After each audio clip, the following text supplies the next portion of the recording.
안녕하세요. 프리샤 산부인과의 김민정, 전혜지입니다. 생리를 드물게 하는 희발월경이나 하지 않는 무월경일 때 많이 발견되는 질환인데요. 가장 널리 쓰이는 진단 기준은 2003년에 발표된 로테르단 진단 기준으로 첫 번째 만성 무배란으로 인한 희발월경 또는 무월경, 두 번째 고안드로겐으로 인한 임상적 증상이 나타나거나 혈액 검사상 소견을 보이는 경우, 세 번째 초음파상 보이는 다낭성 난소 모양으로 이 세 가지 중 2개 이상을 만족하는 경우 다낭성 난소 증후군이라 진단할 수 있습니다. 다낭성 난소 증후군의 증상은 흔히 무월경, 희발월경, 생리불순으로 내원을 하시게 됩니다. 간혹 가다가 부정출혈로 나타나기도 하고요. 고안드로겐 혈증과 관련된 증상으로 다모증, 여드름, 드물게는 탈모 증상도 있을 수 있습니다. 젊었을 때 가임 기간에는 난임, 불임과 연관이 있을 수가 있고 임신했을 경우 다낭성 난소 증후군이 없는 산모보다 임신으로 인한 고혈압이 3배에서 4배 정도 높을 수 있습니다. 또한 무월경 기간이 길어지는 경우 자궁내막 증식증 또는 자궁내막암의 위험도가 높아질 수 있습니다. 중년 이후에는 특히 당뇨의 가족력이 있는 경우 대사성 질환이나 당뇨에 걸릴 위험이 높아집니다.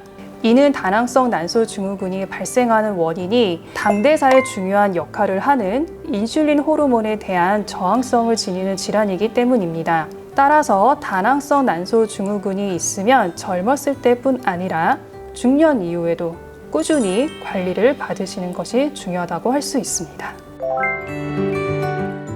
다낭성 난소 증후군 검사 중에 AMH라고 하는 난소 나이 검사를 같이 하게 됩니다.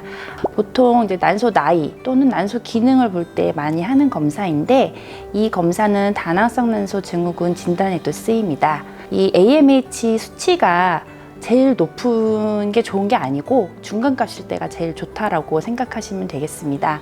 다낭성 난소 증후군인 경우에는 이 난소 기능 자체가 수치가 매우 높게 나옵니다.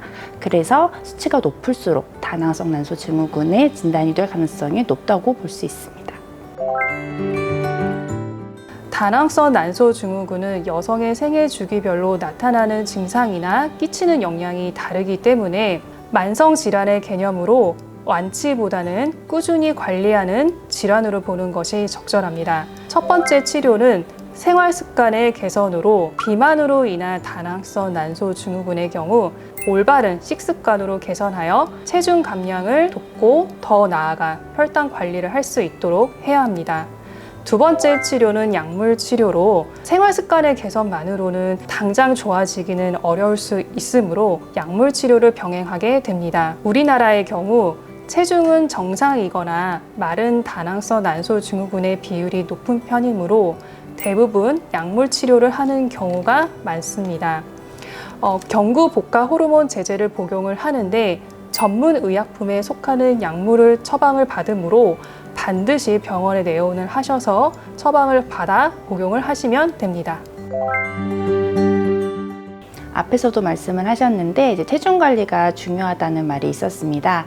저는 추가적으로 더 중요한 거는 살을 뺀다기보다는 더 살 안 찌기에 조금 신경을 쓰셨으면 좋겠습니다. 살이 찔 때 호르몬 불균형이 일어나서 증상이 악화되는 경우가 많이들 있기 때문에요. 이제 그런 점에 신경 써주시면 좋으실 것 같고, 복합 호르몬 제제 외에도 이노시톨이라고 하는 우리가 이제 영양제처럼 먹을 수 있는 약품이 있는데요. 그것도 같이 드시면 평소 조절할 때 매우 큰 도움이 될 수 있습니다. 그리고 비타민 D를 복용하면 호르몬 균형을 맞추는 데 큰 도움이 됩니다. 그리고 마지막으로 여성에게 좋은 음식을 좀 피하시라고 설명을 드립니다. 쉽게 설명해서 여성에게 좋은 음식이 있고요. 예를 들면 석류나 백수 이런 여성 호르몬이 포함된 음식들을 좀 피해 주시는 게 좋은데요. 호르몬 불균형을 조금 더 심하게 만들 수 있기 때문에 어떤 음식을 드실 때 궁금한 점이 있으시면 내원하셔서 상담하시면 좋으실 것 같습니다.